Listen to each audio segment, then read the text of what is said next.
यशोमती मैया के नंद लाला। हे नारायण, आज मेरी प्रजा और मेरा लल्ला दोनों ही गहरे संकट से घिर गए। आपको मेरी सहायता करनी होगी।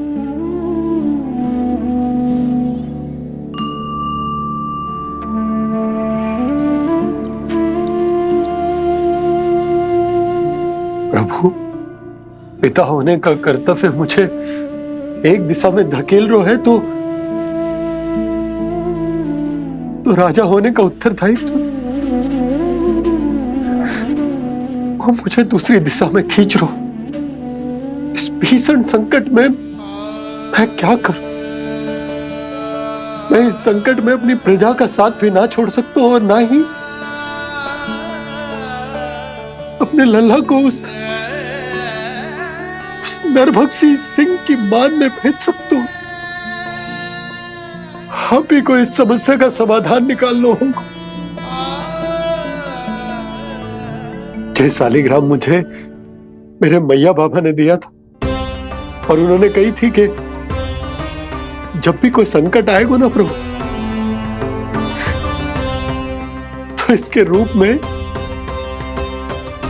आप मेरा हाथ पकड़ लोगे और मुझे बताओगे कि क्या करना है, कैसे करना है। आज मुझे आपके मार्गदर्शन की आवश्यकता है प्रभु। मुझे मार्ग दिखाइए। बाबा और राजा होने की सुविधा में मैं बटा जा रहा हूं। मेरे इस धर्म की नौका जो झंझावात में फंस गई है, उसे पार लगाइए नारायण। रक्षा कीजिए नारायण।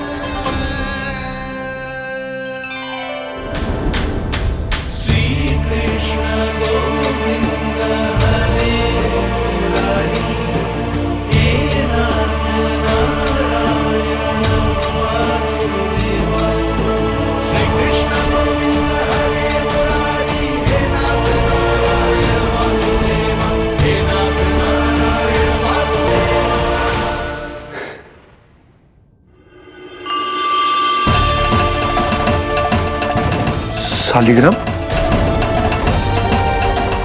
यहीं तो रखा था मैंने। कहाँ गिर गया? कहाँ चला गया? मैंने तो यहीं रखो था।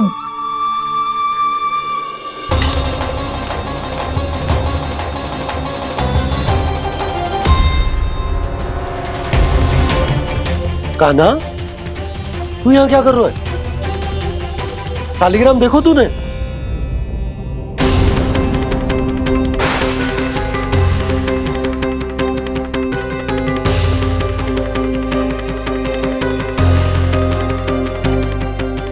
तेरे मुंह में क्या है? कान्हा, कहीं तूने शालिग्राम मुंह में तो ना ले लियो? हे नारायण, क्षमा करना, अबोध बालक। जी क्या करो कान्हा तूने? बाहर निकाल शालिग्राम। लल्ला, जी अनुचित है। यदि वो तेरे कंठ में चला जाएगा तो तेरी सांस। लल्ला, ला बाहर निकाल। अच्छो बालक है ना तू? हाँ, ला। अरे तेरी मैया को पता चलेगा ना तो वो कहेगी कि ना तो प्रजा का ध्यान रख सकते हो ना ही अपने लल्ला का। लोभ के फंदे में चारों ओर से जकड़ गए थे हम। भविष्य के स्वप्न देखते देखते अपने जीवन का सबसे बड़ा भूल किया है हमने। यशोदा और नंद भैया ने आप सबको समझाने का कितना प्रयास किया था, और यहाँ तक कि छोटे कान्हा ने भी हमें कितना समझाया, लेकिन हमने उस दुष्ट व्यापारी को अपना सारा वचन दे दिया। मुझे तो सबसे पहले अपने घर में बिठा कर ही समझाया था उन दोनों ने। कही थी कि कोई किसी भी वस्तु का दुगना मूल्य क्यों देगा, पर मैंने उनकी एक भी ना सुनी। आप ही बताओ रोहिणी जी, अब किस मुंह से क्षमा मांगूंगी मैं जशोदा जी से? क्षमा मांगने की कोई आवश्यकता ना था।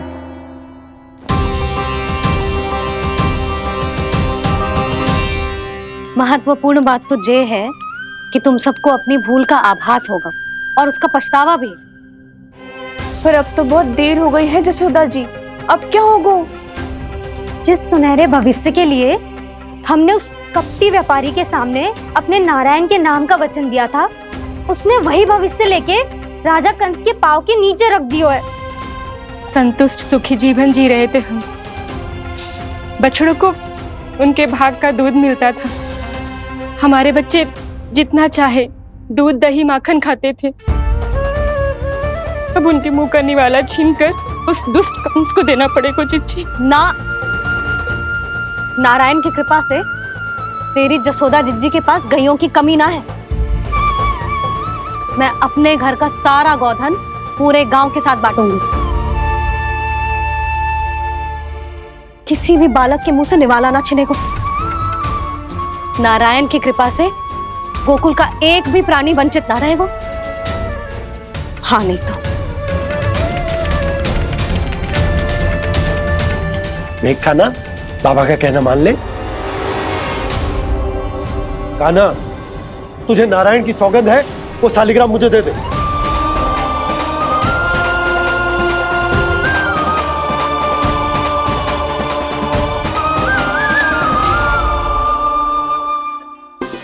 छे, क्या करो लल्ला तूने? ऐसे भी कोई कर तो है क्या लल्ला? मैं पहले से ही तुझे लेकर कितना चिंतित हूं। अच्छा पता है तुझे? क्षमा करना प्रभु।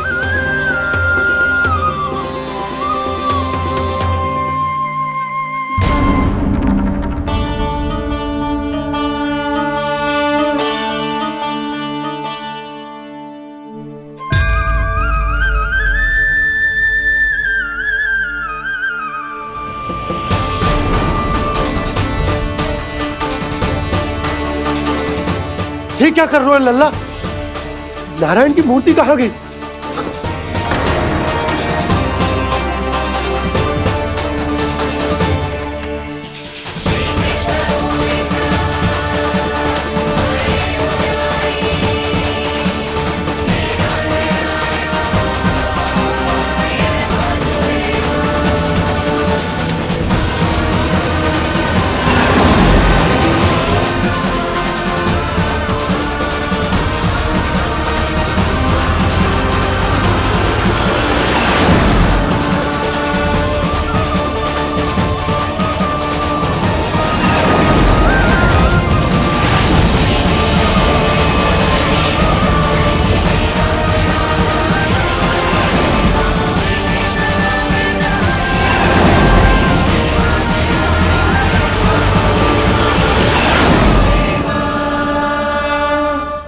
मैंने ना कान्हा के मुंह में फिर से ब्रह्मांड देखो है। मैंने तो ये भी देखो कि श्री नारायण गोकुल में हर स्थान पे है। जहां देखो वही नारायण। जिनके मुख में त्रिभुवन है, जो सारी सृष्टि का संचालन करते, मैं उन्हीं की चिंता कर रहा था।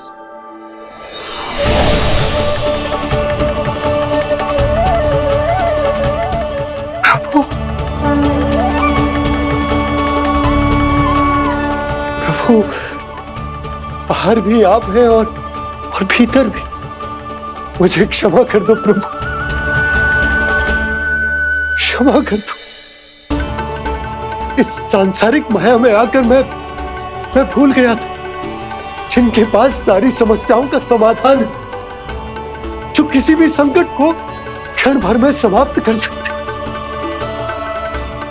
वो तो मेरे सामने ही।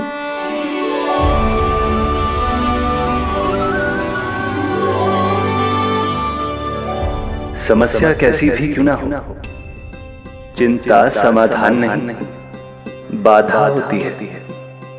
इसलिए चिंता मत कीजिए बाबा। मैं तो सदैव ही कहता हूं, मनुष्य को कठिन से कठिन परिस्थिति में भी चिंता से दूर ही रहना चाहिए। यदि व्यक्ति अपना सारा ध्यान अपने कर्मों को पूरा करने पर लगाए, तो वो बड़े से बड़े संकट का सामना भी सहज ही कर सकता है। और वैसे भी मेरी पूजा वही करते हैं जिन्हें मेरे अस्तित्व पर विश्वास है। इसीलिए उन्हें भी ये विश्वास अवश्य रखना चाहिए कि मैं अपने भक्तों का साथ अवश्य देता हूं, सदैव, हर परिस्थिति में।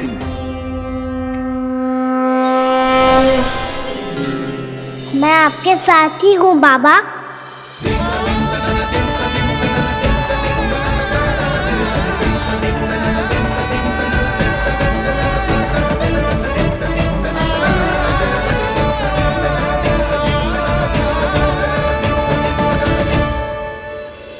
जीवन भर उसके साथ व्यापार करने को वचन दियो है, उसका क्या यशोदा?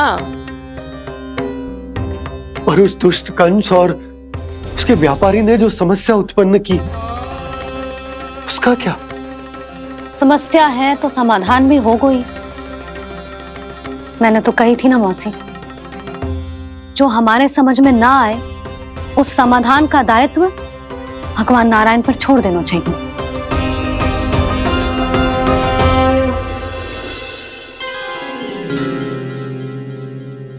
ये देखो,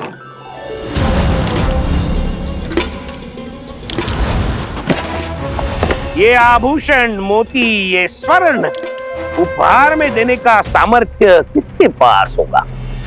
कंस महाराज, तुम देख लेना, मैं इस घर को महल बना दूंगा, सब झटक लूंगा।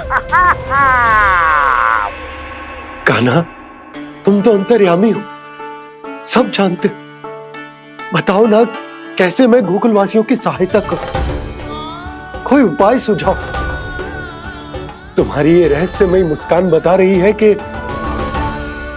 तुम्हारी लीला पहले से ही आरंभ हो चुकी है ना? अपने कर्मों का फल सभी को भोगना ही पड़ता है बाबा, चाहे वो अच्छा हो चाहे वो बुरा। तुम सभी चिंता मत करो। जो अन्य व्यक्तियों के साथ बुरा करते है ना, उसके साथ देर सवेर बुरा ही होता है। और जिस हाथ से उस षड्यंत्रकारी ने तुम सबका दूध दही माखन लियो है ना, जल जाएंगे वो हाथ, जल जाएंगे वो हाथ। दोनों पिता पुत्र का इसी से स्वागत करूंगा।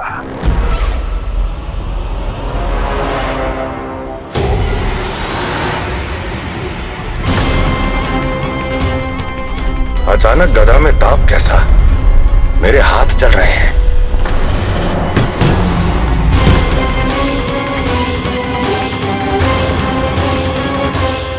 और वो व्यापारी जो तुम सबके शांत जीवन में भूचाल बन के आओ है, स्वयं शांति से थोड़े ना बैठ पाएगो। अरे उसके जीवन में उस षड्यंत्र से बहुत अधिक भयंकर भूचाल आएगा।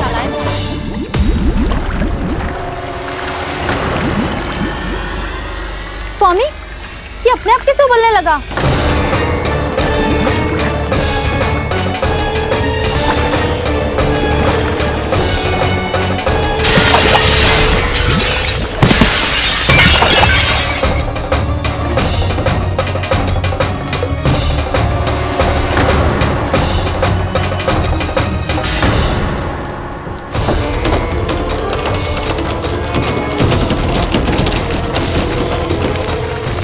स्वामी, आप इस घर को महल बनाने का स्वप्न देख रहे थे, लेकिन ये खंडर बन गया। आप जिसके साथ मैत्री का संबंध स्थापित करके आए, वो कोई महान सम्राट नहीं, दुष्ट है। दुष्ट? उस व्यापारी ने दुष्ट कंस के साथ मिलकर भोले भाले गांव वालों का भोजन छीनो है ना। देखना उन दोनों के भोजन में कीड़े पड़ेंगे।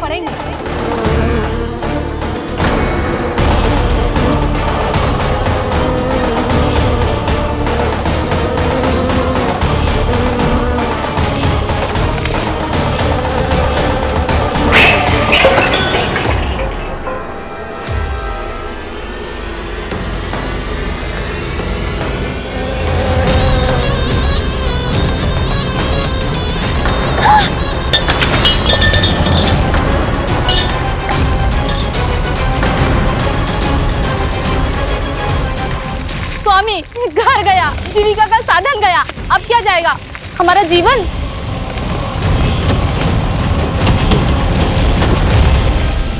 महाराज कंस का उपहार, आभूषण वाला संदूक, उन दोनों ने मिलकर तुम सबका दूध दही माखन सच्चा धन छीनने का प्रयास करो, है ना? अब देखना, उन दोनों का धन, उनके आभूषण सब लोहे के बन जाएंगे, कंकड़ पत्थर हो जाएंगे सब, कंकड़ पत्थर हो जाएंगे सब। ऐसा ही होगा मैया।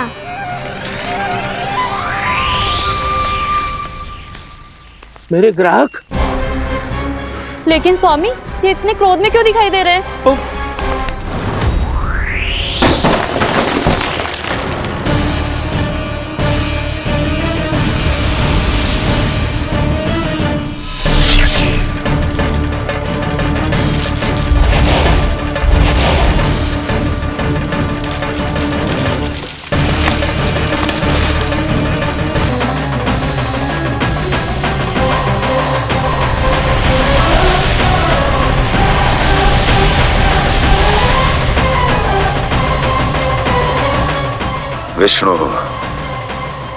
विष्णु ने किया है ये सब। कंस ने जो किया है उसका दंड वो अवश्य भोगेगा, उसका दंड वो अवश्य भोगेगा, दंड वो अवश्य भोगेगा। किसने कहा ये? किसने कहा ये? किसने कहा? मैंने पूछा किसने कहा ये? तुम जिसे ढूंढ रहे हो वो मैं हूँ, विष्णु अवतार। क्या चाहता है तू? तुम्हारे युद्ध मुझसे था कंस, और मेरे भोले भाले भक्तों को अपने जाल में फंसाकर तुमने सारी सीमाएं पार कर दी। अब जब तक तुम गोकुल के ग्वालों को अनुचित प्रकार के अत्याचार से मुक्त नहीं कर देते, तुम्हारा और अन्य सभी षड्यंत्रकारियों का सामर्थ्य, वैभव, बल सब कुछ नष्ट होता चली जाएगा, और तब तक अपने पूर्व रूप में वापिस नहीं आएगा जब तक तुम उन निर्दोषों को जीवन यापन का अधिकार लौटा नहीं देते।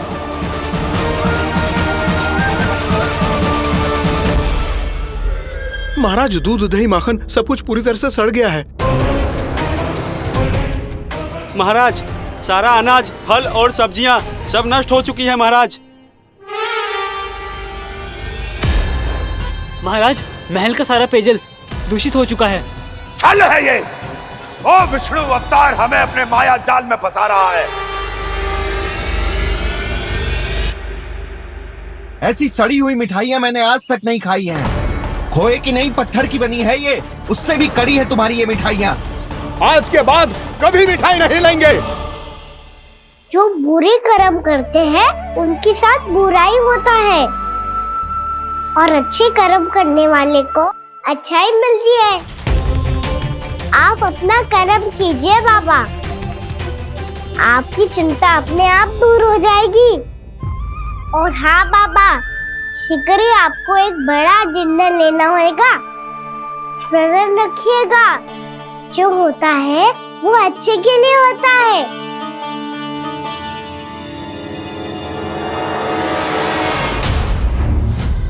बाबा, मैया आ रही है, क्या करूं?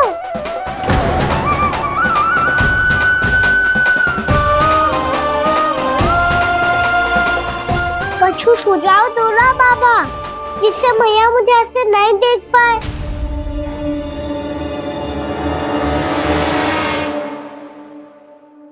सुनो जी, आपने पुकार लगाई थी क्या?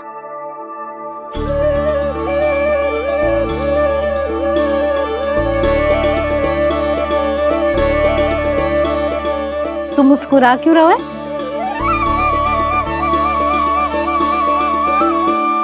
और आप भी बदले बदले से दिख रहे हो। पूजा करके तनिक शांति मिली ना? शांति ही नहीं यशोदा, प्रभु नारायण ने मुझे समस्या को समाधान भी दे दिया। मैं बस अपना कर्म करूंगा। कल कंस से मिलने मथुरा जाऊंगा मैं। उस दुष्ट अत्याचारी से मिलने जाओगे आप? ना ना, मैं आपको उससे मिलने ना दूंगी। देखो ना आपने कैसे हमारे गांव वालों को फंसाओ है उसने। अवश्य ही आपको भी उसी उद्देश्य से बुला रहा है।